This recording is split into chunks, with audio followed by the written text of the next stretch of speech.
నువ్వు చాలా తెలివిగలదానివి. అబ్బా బిస్కెట్లేసి చెట్లెక్కించొద్దు. నో నో బిస్కెట్లు నో చెట్లు. మీ అత్తయ్య సంగతి నీకు తెలిసేందుకు ఇలా అడుగుతున్నావు?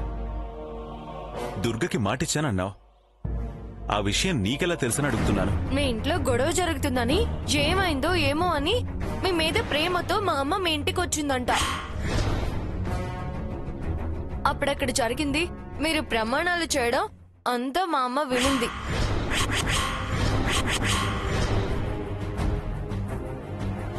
తెలిసింది కదా, మొత్తం జరిగిన సీన్ అంతా తెలుసు కదా. అలాగే మీ అత్తయ్య విషయం కూడా నీకు తెలుసు కదా. లేదంటే మొండికేస్తుంది, కుదరదు అంటే అఘాయిత్యం చేసుకుంటుంది.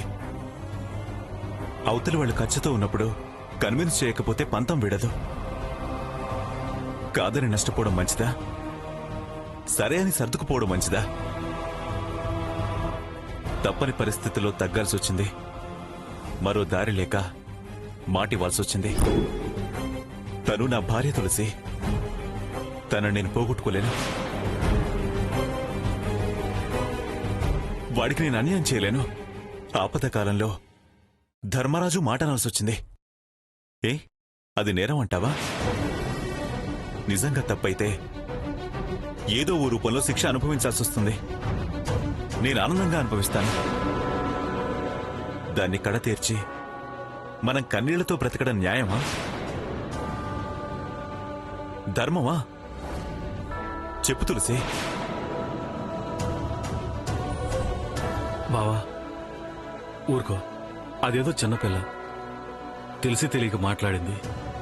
లేదు సాంబయ్య, అది అడిగిన ప్రతి ప్రశ్న ఆలోచించదగ్గదే. నా దగ్గరే సమాధానం లేదు. అది మాట్లాడే అక్షరంలో నిజముంది.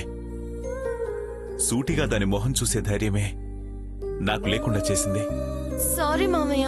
చచ్చా, అంత కరెక్ట్ గా మాట్లాడి నువ్వు సారీ చెప్పడం ఏంట్రా? ధైర్యంగా ప్రశ్నించగలిగే ధైర్యం నీకున్నందుకు మేనమామగా ఆనందపడుతున్నాను. Keep it up. చూడమ్మా తులసి, నేను ఈ ట్రాన్స్ఫర్ ఇష్టంతో చేయడం లేదు.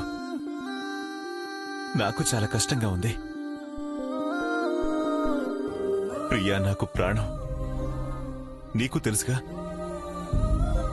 నన్ను అపార్థం చేసుకోకపోతే చాలు. దుర్గ కోపం కూడా అలాగే ఉండదుగా.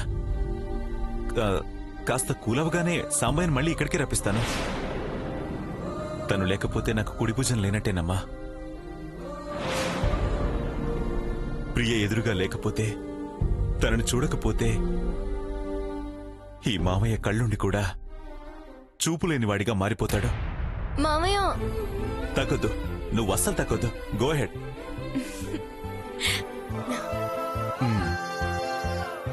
సాంబయ్య వెళ్ళొస్తాను. బాయ్ మామయ్య. బాయ్ రా.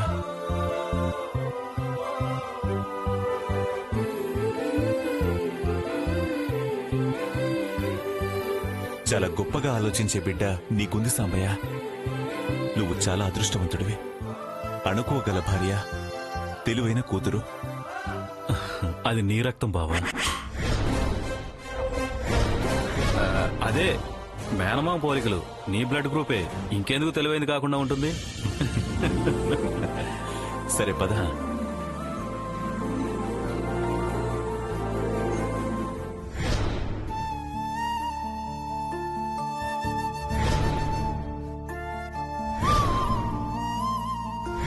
తులసిని ఈ ఇంటి కోడలుగా తీసుకురానని ఆ సాంబయ్యని అర్జెంటుగా ట్రాన్స్ఫర్ చేయండి.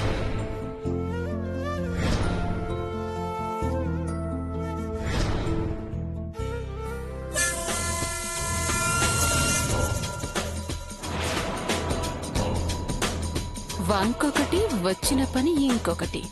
తులసి, నీ ఫోన్లో వీడియో ఏదో ఉంది కదా, దాని సంగతి తేల్చడానికి వచ్చాను.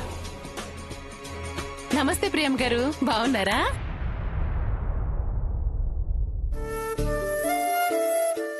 బాగానే ఉన్నా. వాళ్ళెవరు? ఇల్లు చూడ్డానికి వచ్చారు. ఇల్లు చూడడం ఏంటి? మీకు తెలీదా? మీ వారికి ట్రాన్స్ఫర్ అవుతుందట కదా.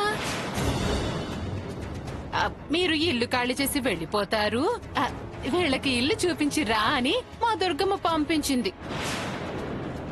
వీళ్ళు మా దుర్గమ్మకి బాగా తెలిసిన వాళ్ళండి. మా వారికి ట్రాన్స్ఫర్ అవుతుందని వదినంత ఖచ్చితంగా చెప్పిందా? అందులో అనుమానం ఏమీ లేదండి. అమ్మగారు అన్నారు, అయ్యగారు అవును అన్నారు. రేపో ఎల్లుండో అంతే. మేము ఉండగానే చూపించాలా? అవి నాకేం తెలుసమ్మా, వాళ్ళు చెప్పారు, వీళ్ళొచ్చారు. చూపించొద్దంటే చెప్పండి, వెనక్కి తీసుకుని వెళ్ళిపోతాను. చూపించే తీసుకెళ్ళిలే. హ్మ్. అమ్మా తులసి లేదా? బయటికెళ్ళింది. ఓ, మీరెళ్ళండి అమ్మా, రండి. అక్కడ కిచెన్ అది చూడండి.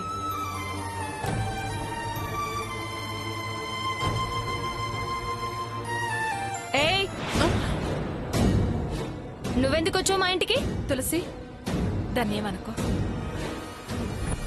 నా ఇల్లు అంటున్నావు. ఈ ఇంట్లో రేపటి నుంచి ఉండేవాళ్ళు ఈ ఇల్లు చూసిపోదామని వచ్చారు. రేపటి నుంచి వీళ్ళుండడం ఏంటి? ఏంటమ్మా, ఏంటిది? ఏం మాట్లాడుతుంది?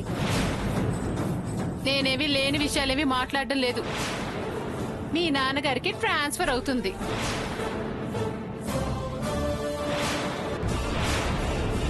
ఏయ్, నువ్వు చెప్పింది నిజమే అయినా ట్రాన్స్ఫర్ కావాలంటే ఇంకా 96 గంటలు టైం ఉంది.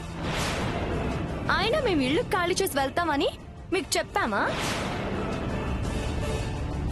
మీ అమ్మగారు చెప్పిందని వీళ్ళని వెంటేసుకొచ్చావు. మేము ఉండగానే ఇల్లు చూపిస్తున్నాం. పోవే, పో ముందవతలకి. తులసి, ఏమండి, దయచేసి వెళ్ళిపోండి. ఏ, పోవే అవతలకి. వెళ్తాలే. ఆయన ఏంటి దౌర్జన్యం? దౌర్జన్యం గీర్జన్యం అన్నావంటే దౌడ పగిలిపోతుంది. మనుషులు ఉండగా వేరే వాళ్ళని పంపించి ఇల్లు చూపించమన్నదే మీ అమ్మ, ఆ దుర్గమ్మ. ఆవిడది దౌర్జన్యం. నడవే అవతలకి. ఇదిగో, గడప దాటకపోతే మగ్గం మడతడిపోద్ది, మాడు చిల్లడిపోద్ది. నడు అవతలకి. పో.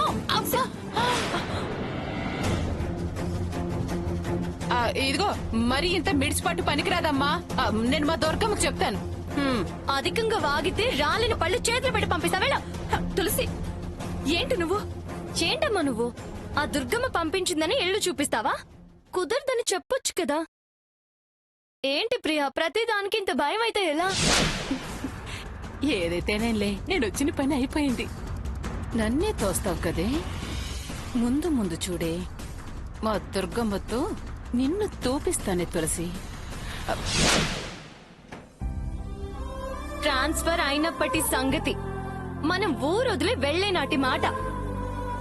మీ అన్నయ్యకి దూరం అవుతావని ఇప్పటి నుంచే ఎందుకు బాధపడ్డావు? ఊరుకో ప్రియా. అన్నీ ఆ దుర్గం అనుకున్నట్టే జరుగుతాయా?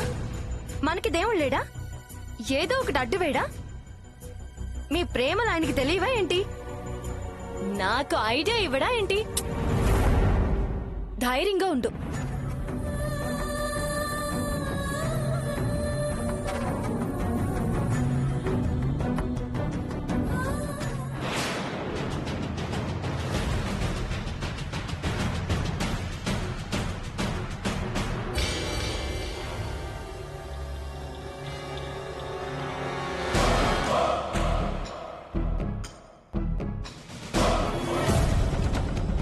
చుట్టుకొని పడుకున్న పాముని తట్టి లేపా. నన్నే మెడ మీద చెయ్యేసి బయటికి గెంటుతావా? అంత తేలిక వదిలిపెట్టను. సత్యవతి పగకి ఎంత పవర్ ఉంటుందో ఈవిడికి తెలిసొచ్చేలా చేస్తాను. మా దుర్గమ్మ కుటుంబం మొత్తం మీ కుటుంబం మొహం కూడా చూడకుండా చేస్తా. మీ అమ్మ కుమిలి కుమిలి ఏడ్చేలా నిన్ను మా దుర్గమ్మ తరిమి తరిమి తన్నేలా చెయ్యకపోతే నా పేరు సత్యవతే కాదు.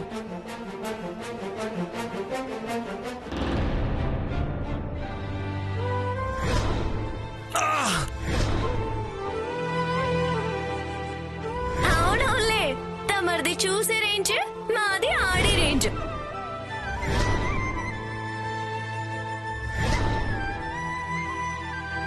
మన మధ్య గొడవలున్నప్పుడు ఇది చాలా వికారంగా, కోపం తెప్పించే మచ్చలా అనిపించింది. కానీ ఇప్పుడు ఒక తీపి జ్ఞాపకంలా అనిపిస్తుంది తులసి. నువ్వు దూరంగా వెళ్ళినా నీ గుర్తుగా ఇది నిన్నే అంటుపెట్టుకునుండే నేను తలుచుకునేలా ఊహించుకునేలా చేస్తుంది.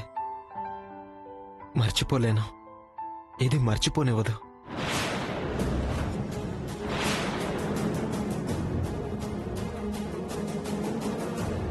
ఏంట్రా ఆ మచ్చని అంత పరిశీలనగా చూసుకుంటున్నా? కొన్ని ఇలా మిగిలిపోతాయి ఎందుకని ఆ తులసిని మర్చిపోయినా అది పెట్టిన మచ్చ కదమ్మా. దీన్ని ఎలా తొలగించుకోవాలి? ఇది ఇక్కడే ఉందనుకో అది ఇంకా గుర్తొస్తుందనే ఫీల్ అవుతున్నా. దాన్ని మర్చిపోరా, దాన్ని గుర్తు తెచ్చుకోవద్దు నాన్న. దాని దుర్మార్గం పొగర్నే గుర్తు చేసుకోవాలి. వాటి వెనకాలైనా అదే కదమ్మా ఉండేది. మనకి చేసిన చెడు ద్రోహం గుర్తు చేసుకుంటే దానిలో మంచే కనిపించదురా. ఏదైనా అమ్మా, ఈ మచ్చ చూసినప్పుడల్లా చిరాకు వస్తుంది, దాని మీద మాత్రం కోపం వస్తుంది. కంటిన్యూ చేయి, అదే కోపం కంటిన్యూ చేయి, అదే మంచిదిరా. దాన్ని మర్చిపోతానన్నా, మీ మధ్య ఏం లేదన్నా. చాలరా, అది చాలు. త్వరగా రా, టిఫిన్ చేద్దు. నేను వస్తానమ్మా, కొంచెం రెడీ అవుతాను.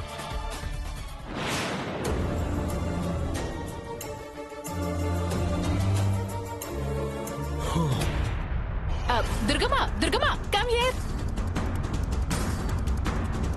అబ్బో, పొద్దున్నే ఇంగ్లీషు. మరి 10th పాస్ ఇక్కడ. అది సరేగానే వెళ్ళిన పని ఏం చేసావు? వాళ్ళని తీసుకెళ్లి ఇల్లు చూపించావా, నీ తెలివితేటలు చూపించావా? మేం వెళ్ళాక వచ్చి చూపించుకో అని చెడామడ తిట్టేసి బయటికి గెంటేసిందా తులసి. అలాగా? అయితే వెళ్లిపోవాల్సి వస్తుందేమో అనే బాధ దానికి మొదలైందన్నమాట. నాకు కావాల్సింది అదే కదా. కానీ ప్రియమ్మని చూస్తుంటే నాకు అలా అనిపించట్లేదు దుర్గమ్మ. సారు గారి కాళ్ల వేళ్ల పడి బిడ్డ కోసం ట్రాన్స్ఫర్ ఆపిస్తుందేమో, సారు కూడా వత్తాసు పలుకుతారేమో అని. ఆ పిల్ల ధైర్యం చూస్తే ఆదిత్య బాబు దాన్ని మర్చిపోడేమో అనిపిస్తుంది. సారు గారు మీకిచ్చిన మాట మీద నిలబడరేమో అని. పిచ్చి పిచ్చిగా వాక్కు. నా కొడుకుతో ఇప్పుడే మాట్లాడొస్తున్నాను. వాడు దేన్నైనా వదులుకుంటాడే, వాడు నా కొడుకు. ఎవరు మాట తప్పినా, నాకు అన్యాయం చేసినా, మోసం చేయాలని చూసినా వాయిదా పడ్డ నా చావు వాళ్ళు చూడాల్సి వస్తుంది. ఆ సాంబయ్య వాళ్ళు ఖచ్చితంగా ఇల్లు ఖాళీ చేసి వెళ్లిపోతారనే నమ్మకం నాకుంది. అయినా నా బిడ్డ చీ కొడితే వాళ్ళ ఆశలు చల్లారిపోతే పోకేం చేస్తారే పిచ్చిదానా? అవును, ఇంతకీ అసలు పని ఏమైందే? పంపింది దుర్గమ్మ, వెళ్ళింది సత్యవతి.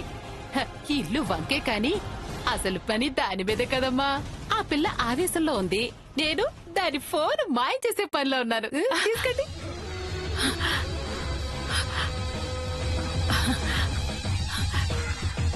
సత్యవతి, నువ్వు తీయటం అది చూడలేదు కదా. చూస్తే తేనివ్వదు కదమ్మా. నువ్వు మామూలు సత్యవతివి కాదే, సోర్పడక చెల్లివి. నీ ఉప్పు తిన్న రుణం తీర్చుకోకపోతే ఎలా దుర్గమ్మ? సత్యవతి, సత్యవతి, చాలా చాలా థ్యాంక్స్. దీంతోనే కదా నన్ను ఇన్నాళ్లు బ్లాక్మెయిల్ చేస్తోంది. చెప్తా దీని పని, ఇప్పుడు చెప్తాను చూడు.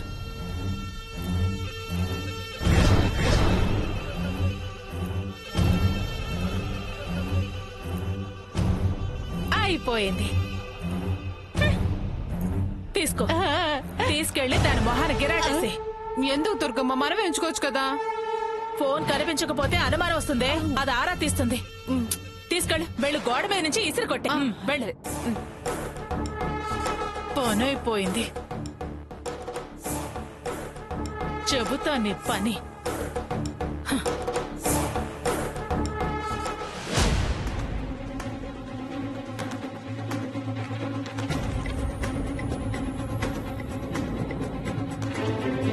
ఫోన్ కనిపించడం లేదేంటి? ఎక్కడ పెట్టానబ్బా?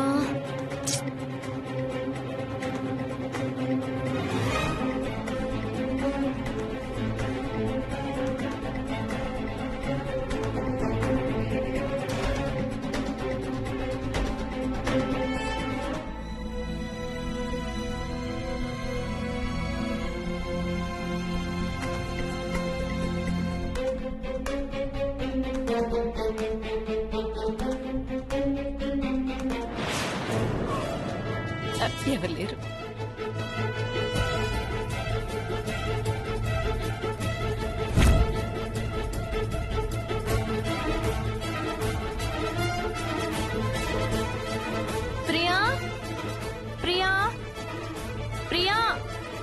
ఏంటే?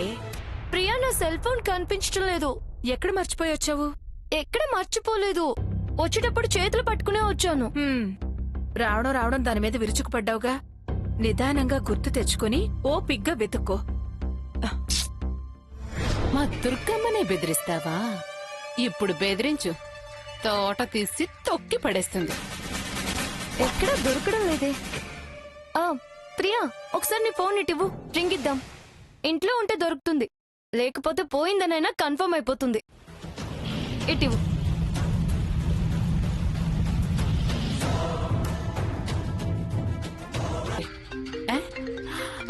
అమ్మో, ఏదో ఫోన్ వచ్చింది.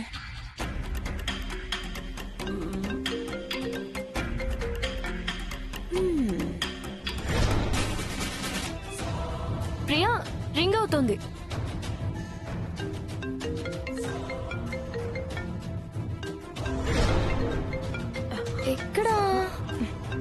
ఎక్కడో బయట నుంచి సౌండ్ వస్తున్నట్టుంది. బయట నుంచా?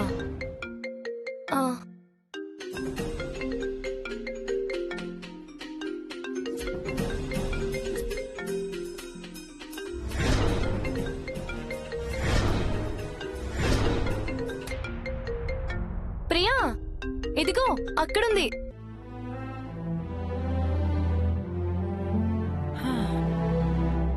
ఇక్కడ పడేసుకొచ్చి ఇంట్లో వెతికితే ఎలా దొరుకుతుంది? ఇది ఎక్కడికెలా వచ్చింది? నీకొచ్చినట్టే ఆవేశం దానికి వచ్చి ఇక్కడికి వచ్చిందేమో. ప్రియా, నీకు వెట్టకారాలు ఎక్కువైపోతున్నాయి. పద. సరే గాని, నువ్వు టాబ్లెట్స్ వేసుకున్నావా? నువ్వివ్వలేదుగా. నేను ఇవ్వకపోతే నువ్వు వేసుకోవా? మందు కన్నా నీ చేతి చలవే తృప్తే, అందుకే నీ చేత్తో ఇమ్మనేది. సరే ప్రియా, ఇస్తాను, పద రా.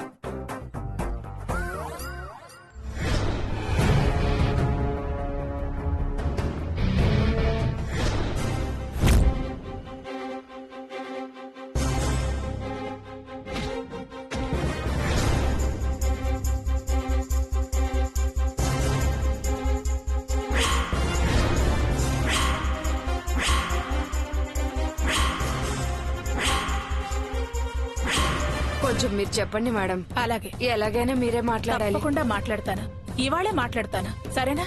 నేను దుర్గమ్మ గారితో కాస్త పర్సనల్ గా మాట్లాడాలి. అలాగే మాట్లాడుకోండమ్మా. రండే. ఏంటే, నీకు నాకు పర్సనల్? ఓహో, అందరి ముందు నా కాళ్ళు పట్టుకుని మమ్మల్ని క్షమించు, మమ్మల్ని ఈ ఊళ్ళో నుంచి పంపించుకో, నన్ను నీ కోడలుగా చేసుకో అని వాళ్ళ ముందు వేడుకోవడం నీకు చిన్నతనవా? తల ఎగరేసుకుంటూ తిరిగేది కలలు దిగి కాళ్ల బేరానికి వస్తుందేంటా అని అందరూ అనుకుంటారనా? వాళ్ళని పంపించేసి పర్సనల్ అంటున్నా? అయ్యయ్యో, చాలా తప్పుగా అర్థం చేసుకున్నావు మేనమామ పెళ్ళామా. వాళ్ళు నీ ఫ్రెండ్స్ కదా. వాళ్ళ ముందు నీ గురించి, నీ దౌర్జన్యం గురించి, అహంకారం గురించి మాట్లాడితే నీ పరువు పోతుందని, దుర్గ ఇలాంటిదా అని వాళ్ళు ముక్కున వేలేసుకుని ఆవురా అనుకుంటారని, నీ ఫేస్ వాల్యూ పడిపోతుందని పర్సనల్ అని చెప్పి పంపాను. ఇదిగో ఈ పొగరేనే నీ మీద నాకు అసహ్యానికి కారణం. దీన్ని పొగరు అనరు దుర్గమ్మ, ఆత్మవిశ్వాసం అంటారు. అది జన్మతః వచ్చే లక్షణం. రోషాన్ని, పౌరుషాన్ని పొగరనుకుంటే ఎలా? నీకు నగలెంతో, నాకు ఇవంతే. నీ నగలు వెలకట్టొచ్చు, కానీ ఈ ఆభరణానికి ధర నిర్ణయించలేము. ఇవి అమూల్యం, తెలుసా? రక్తం తీరు దుర్గమ్మా, ఇది అందరికీ రాదు. జననంతో వచ్చేది మరణం దాకా వెంట వెంటే ఉండాలి. అది చూస్తాను, దానంతా కూడా చూస్తాను. చరిత్రలు చెరిపేయడం కాని పని దుర్గమ్మా. చరిత్ర నీదో చరిత్ర, దానికో విలువ.